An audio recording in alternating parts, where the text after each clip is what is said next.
Hello students, हमने mole concept में बहुत सी चीज़ें कर ली थी, तो अब कुछ लॉज कर लेते हैं। तो लिखो law of chemical combination. Law of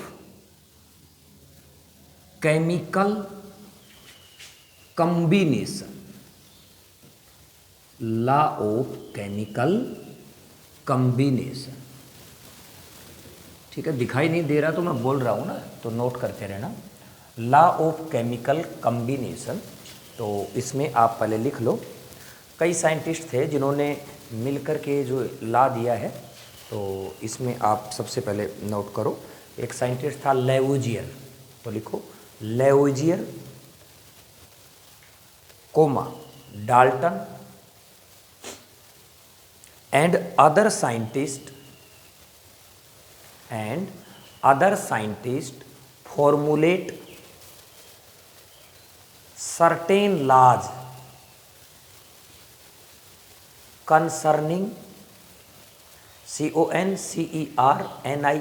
concerning the composition of matter and chemical reactions and these laws are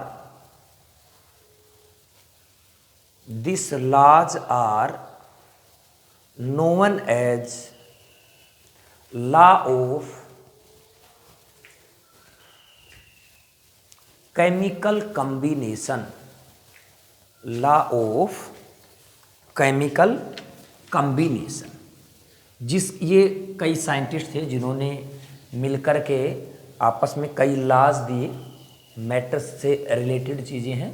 तो इनमें जो सबसे पहला जो लॉ है ना, वो देखो, और जो पहला लॉ है उसका नाम है law of conservation of mass. Law of conservation of mass. क्या मतलब होता है law of conservation of mass? ये लेवोजियर ने दिया था, जो साइंटिस्ट है ना, लेवोजियर ने ये वाला लॉ जो है ना, लेवोजियर ने दिया था। और उसने क्या बात बताई कि अगर आप कोई रिएक्शन करते हो तो उसमें एक साइड, तो इस साइड में जो होता है ना, वो तो क्या होता है, रिएक्टेंट जो रिएक्शन करता है, और इधर क्या होता है, प्रोडक्ट। तो उसने कहा कि अगर कोई भी रिएक्शन होती है तो उसमें रिएक्टेंट का मास और प्रोडक्ट का मास सदा बराबर होता है। मतलब कोई भी जब रिएक्शन होती है तो उसके अंदर जो मास होता है ना, वो कंजर्व्ड होता है।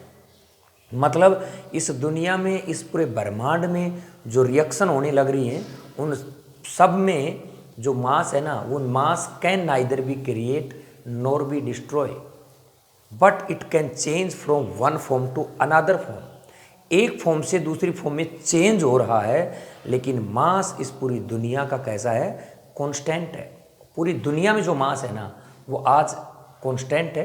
कोई काम होने लग रहा है तो उसमें से कुछ का मास जो है ना, कन्वर्ट होकर के किसी में चला जाता है, लेकिन मास हमारी पूरी दुनिया का, पूरे ब्रह्मांड का कैसा है, कंजर्व्ड है।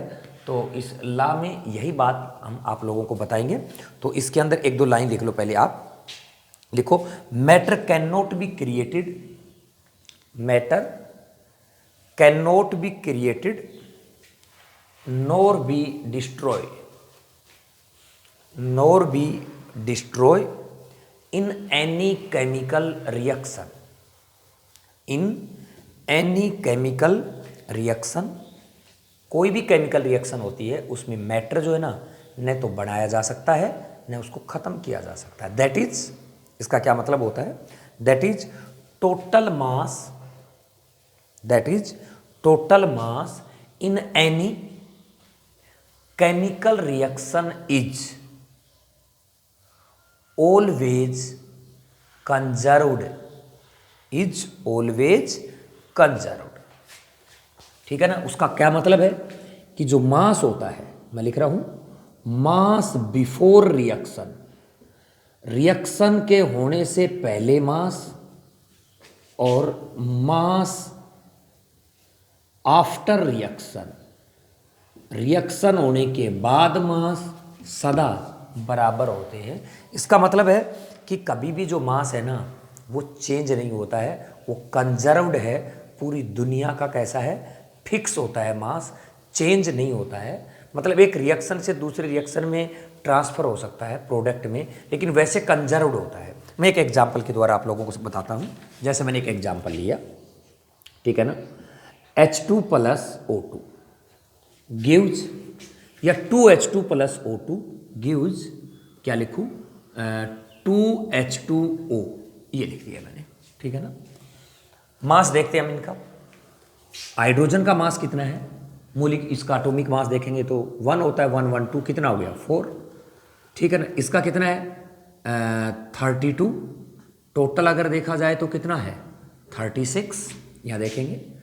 2 इंटू वाटर का कितना होता है 18, कितना हुआ 36 हुआ, बोलो कितना हुआ 36। इसका मतलब है अगर इसका रिएक्टेंट का जो मास था वही मास किसका है, प्रोडक्ट है।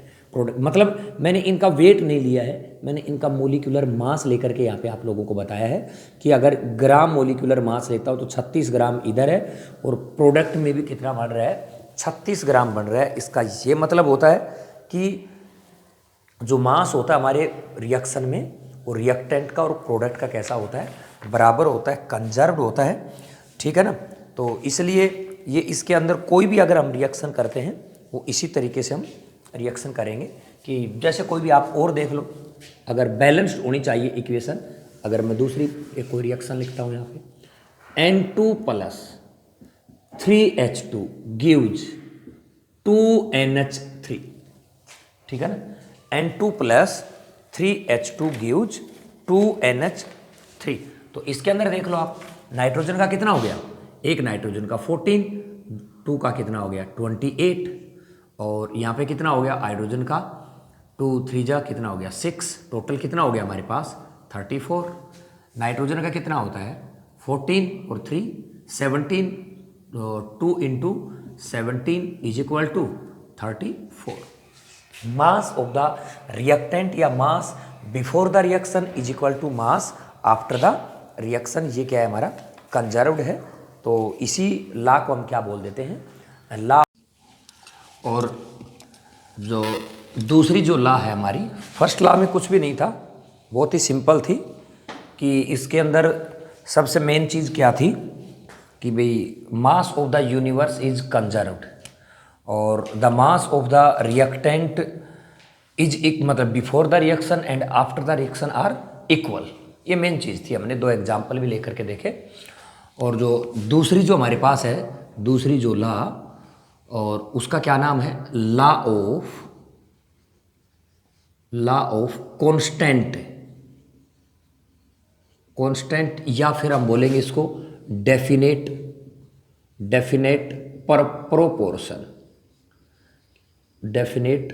Proportion, the law of constant और डेफिनेट प्रोपोर्शन लॉ का नाम है। और इस लॉ में पहले मैं आपको बताना चाहता हूँ कि इस लॉ में क्या चीज़ें हैं। सुनो एक बार अच्छे से, कि जैसे वाटर है मेरे पास, ये लिखा मैंने H2O, ठीक है, और H2O में हाइड्रोजन का मास जो है ना वो मेरे पास 2 है, रेशियो ऑक्सीजन का कितना है 16 है। इसका रेशियो क्या हुआ 1:8 हुआ। मतलब कि दुनिया में कहीं पर भी अगर वाटर बनता है तो इसी रेशियो से बनेगा, ध्यान रखना है।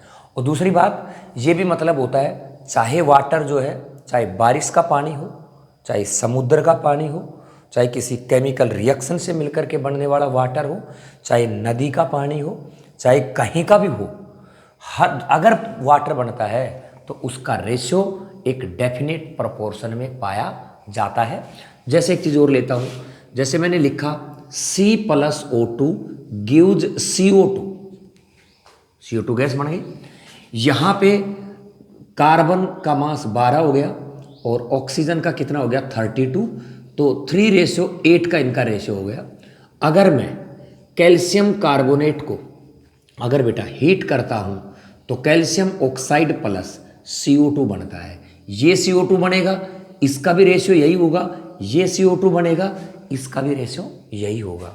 इसका क्या मतलब हुआ कि दुनिया में CO2 चाहे कहीं पर बनती हो, उसका रेशियो क्या होता है, फिक्स होता है। दूसरी बात, ये बात कहना चाहती है कि अगर CO2 जो है ना, इसके अंदर कार्बन का जो रेशियो है 3 है, ऑक्सीजन का 8 है, तो दुनिया में कहीं पर भी अगर 3:8 अगर आप कोई कंपाउंड बनाओगे तो वो एकमात्र क्या बनना चाहिए, CO2 बनना चाहिए। ये बात ये डेफिनेशन कहती है, समझ गए। तो इसके बारे में आप क्या करो, एक बार नोट कर लो। और जो ये है ना, ये प्रोस्ट नाम के साइंटिस्ट ने दी, तो आप इसके साइड में ये और लिख दो, प्रोस्ट। ये प्रोस्ट ने ये बात बताई थी। तो क्या बात भाई, लिख लो, देखो, in a given compound, in a given compound always certain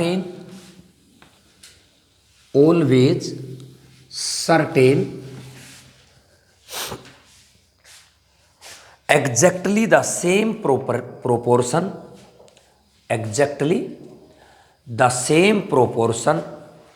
of its elements by weight irrespective of their source or methods of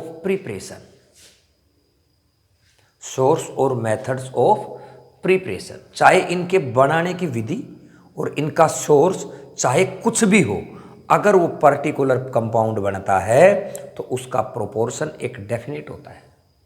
clear है? नीचे लिखो, for example in H2O, H2 and O2 combine in 2:1,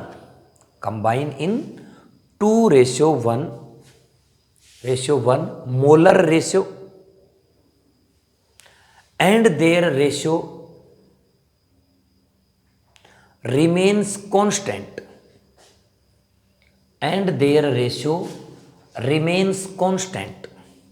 whether it is tap water or sea water or rain water, or it is produced by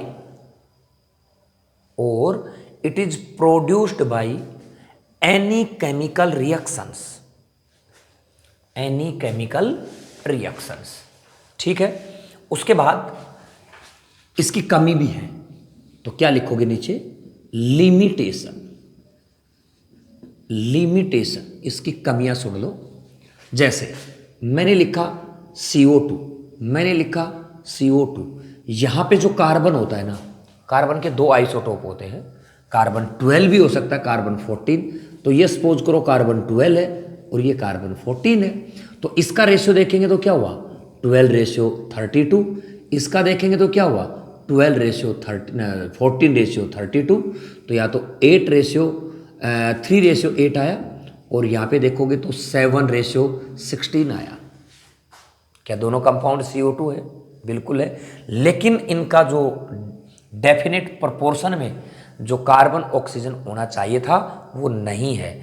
इसका मतलब क्या हुआ कि जहाँ पे आइसोटोप आ जाता है वहाँ पे ये लॉ फेल हो जाती है। ठीक है ना? तो सबसे पहला पॉइंट इसका लिख लो, देखो, in case of isotope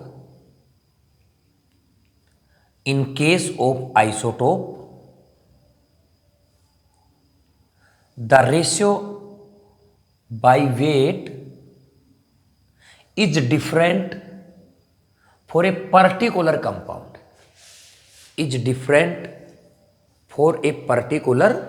compound, for example, example note कर लो।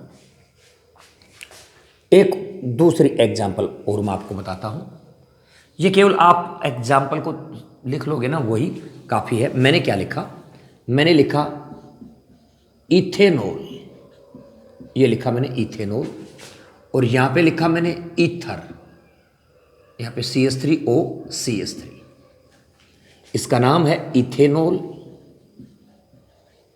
और इसका नाम है डाईमिथाइल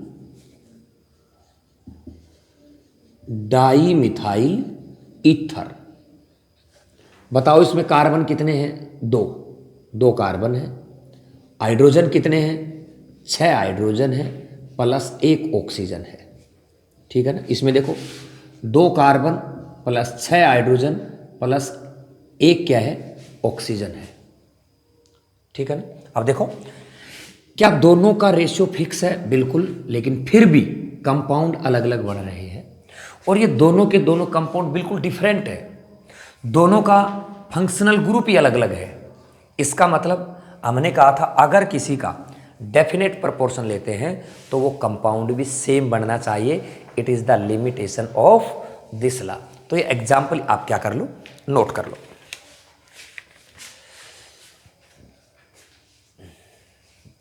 उसके बाद एक क्वेश्चन करते हैं। ठीक है ना, नोट कर लिया एग्जाम्पल। तो हम क्या करते हैं, अब एक क्वेश्चन करते हैं। लिख लो, एक क्वेश्चन लिख लो। लिखो 1.8 gram of certain metal burned in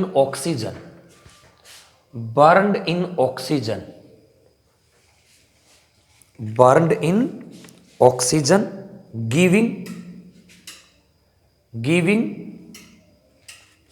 3 gram of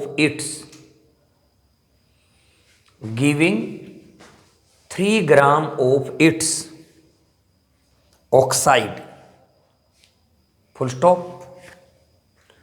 1.5 gram of the same metal,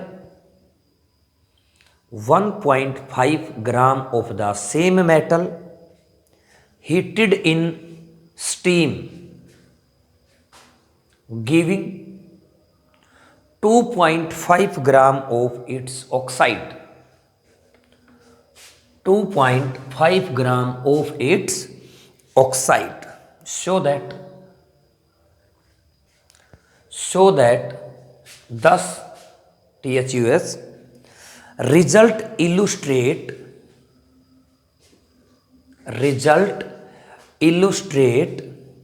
law of constant proportion.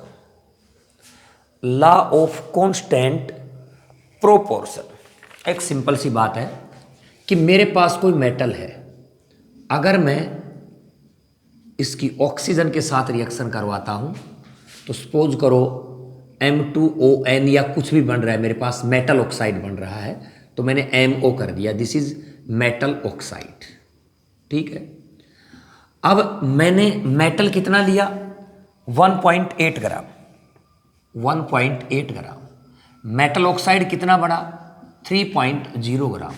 तो मुझे ये बताओगे आप वेट ऑफ ऑक्सीजन कितना हुआ?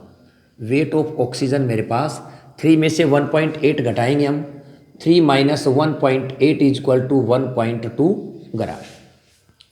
क्लियर है? अब देखो एक काम करता हूं मैं, इस सवाल को हम कैसे देखेंगे कि इसके अंदर लॉ ऑफ कांस्टेंट या डेफिनेट प्रोपोर्शन है कि नहीं। हम एक काम कर लेते हैं, इस ऑक्सीजन के 1 ग्राम के साथ मेटल देखता हूं कितनी है इस रिएक्शन में। ठीक इसी तरीके से जो दूसरी रिएक्शन है मेरे पास, उसमें भी क्या करूंगा, 1 ग्राम ऑक्सीजन के साथ मेटल चेक कर लूंगा, क्या दोनों में बराबर है, तो हम कहेंगे कि लॉ ऑफ कांस्टेंट या लॉ ऑफ कांस्टेंट प्रोपोर्शन जो है डेफिनेट प्रोपोर्शन फॉलो करता है। तो देखो कैसे करूंगा मैं, इसके अंदर यहीं पे करने लग रहा हूं कि 1.2 gram oxygen contain metal is equal to 3 gram. अगर 1 ग्राम ऑक्सीजन की बात करूंगा 3/1.2। ठीक है ना, या फिर मेटल ऑक्साइड ले लूं तो मैं, ये मेरे पास मेटल कितनी है 1.8 ग्राम, ऑक्सीजन कितना है उसके साथ मेरे पास 1.2 ग्राम। तो मुझे ये कर लेता हूं मैं, मेटल के साथ देखनी है तो मेटल मेरे पास कितनी है 1.2 gram oxygen contain metal is equal to 1.8 gram है, 3 ग्राम तो मेटल ऑक्साइड है, तो यहाँ पे क्या लिखूंगा मैं 1.8, तो ये हमारे पास 1.5 के लगभग आ जाएगा। हमने इस वाली इक्वेशन में 1 ग्राम ऑक्सीजन के साथ मेटल निकाल लिया है। क्लियर है? दूसरी क्या बात लिखी हुई है इसके अंदर, ये इसका पहला केस था। दूसरा केस क्या है, metal plus oxygen gives metal oxide. तो मेटल यहाँ पे 1.5 ग्राम लिया हुआ है और मेटल ऑक्साइड 2.5 ग्राम। तो मेरे पास ऑक्सीजन कितना हुआ अगर देखा जाए तो ऑक्सीजन 2.5 में 1.5 ग्राम होगा तो 1 ही ग्राम बचा।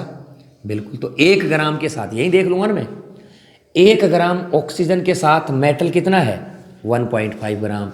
यहाँ पर भी 1 ग्राम ऑक्सीजन के साथ मेटल कितना है 1.5 ग्राम। तो क्या इन दोनों इक्वेशन में 1 ग्राम ऑक्सीजन के साथ मेटल का प्रोपोर्शन सेम है?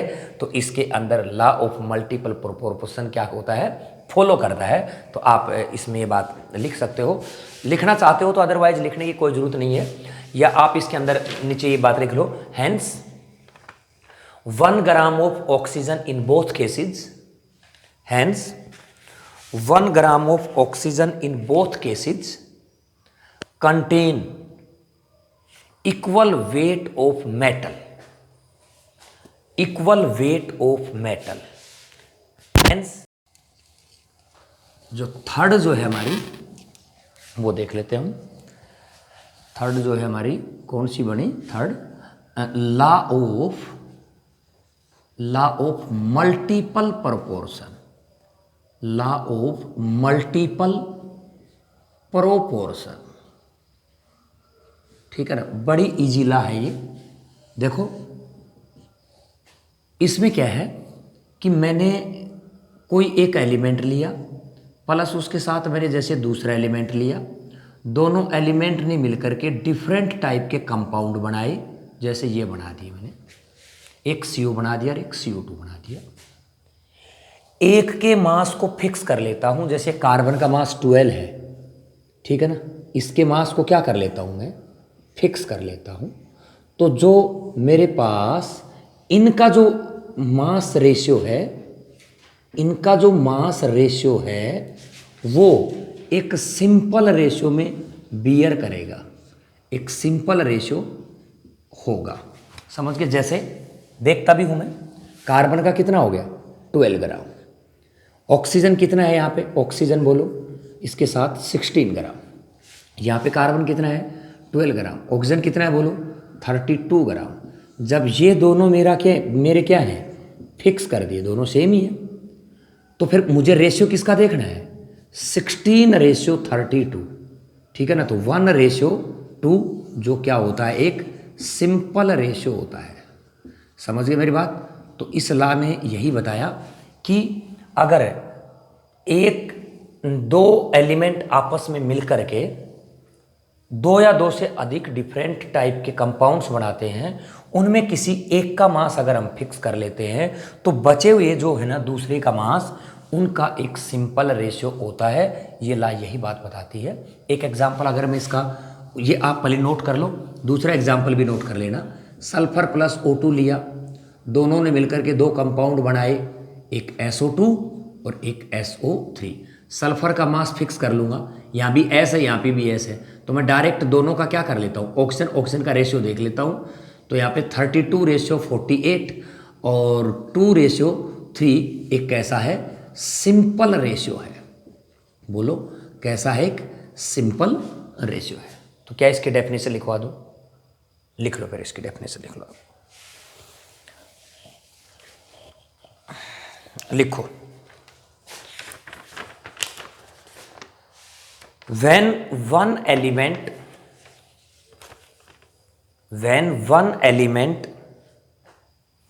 combine with other elements to form 2 or more than 2 types different compound, 2 or more than 2 types of different compounds, then mass of one element then mass of one element which combine with a constant mass of other element will bear a simple ratio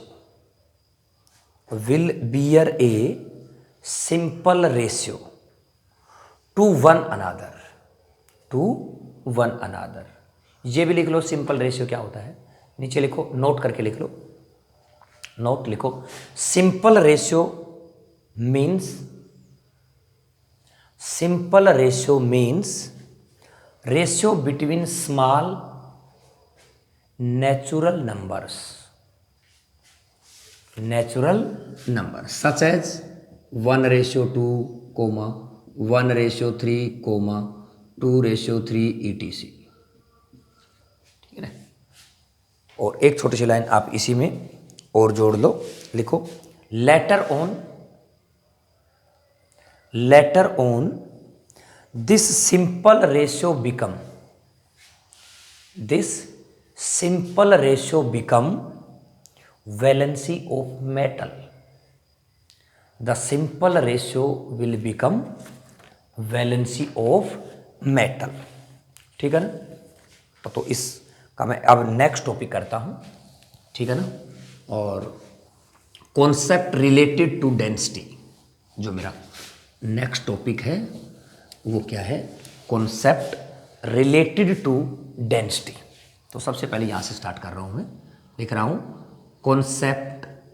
concept related to density. ठीक है ना। ये मुझे पता है density क्या होती है, डेंसिटी होती है मास अपॉन वॉल्यूम। हमने खूब पढ़ा है, हर क्लास में ये चीज़ें हम पढ़ते जाते हैं।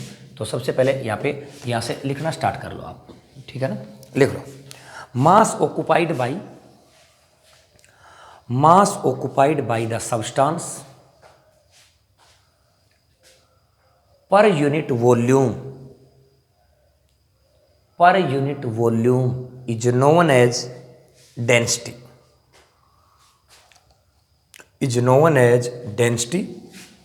यूनिट देख लो इसकी क्या हो जाएगी, मास की केजी, वॉल्यूम की क्या होगी मीटर पर क्यूब। तो यहाँ पे मीटर क्यूब कर देता हूँ। ये हमारे पास ये एमकेएस सिस्टम में है ना। अगर सीजीएस सिस्टम की बात करूँ तो केजी की जगह ग्राम कर देते हैं। यहाँ पे क्या करूँगा, सेंटीमीटर क्यूब। सेंटीमीटर का मतलब एमएल भी होता है, तो ग्राम और एम पर एमएल भी कर सकते हैं हम। ये लो एमएल, ठीक है ना। तो ये इसकी क्या है, ये क्या है इसकी यूनिट, ये क्या है इसकी यूनिट, ये क्या है इसकी यूनिट। एक सीजीएस सिस्टम आप पढ़ोगे फिजिक्स में, ठीक है ना। और एमकेएस सिस्टम पढ़ोगे, जैसे सेंटीमीटर, ग्राम, सेकंड, ठीक है ना, मास, और ये तुम्हारा केल्विन, सेकंड, इस तरीके से होता है, ठीक है ना। तो उसके बाद में जो डेंसिटी होती है ना, ये दो टाइप की होती है। तो आप यहाँ से ये लिखो, डेंसिटी जो है ना, इसकी अगर मैं टाइप देखूं तो यहाँ पे ये लिखता हूँ टाइप ऑफ डेंसिटी, ठीक है ना। तो डेंसिटी की टाइप हुई दो, कौन कौन सी, एक होती है अब्सोल्यूट, एक होती है रिलेटिव डेंसिटी। एक होती है अब्सोल्यूट डेंसिटी, जिसको मैं एडी का नाम दूंगा, एडी, है ना। दूसरी होती है रिलेटिव डेंसिटी, जिसको मैं आरडी का नाम दूंगा। अब ये क्या क्या होती है, इनके बारे में हम पढ़ेंगे। सबसे पहले आप एडी के बारे में लिख लो, ठीक है ना। एडी जो होती है एब्सोल्यूट डेंसिटी, ये क्या होती है, लिखो, it is same for solid, liquid and gas. आज के लिए इतना ही, थैंक यू।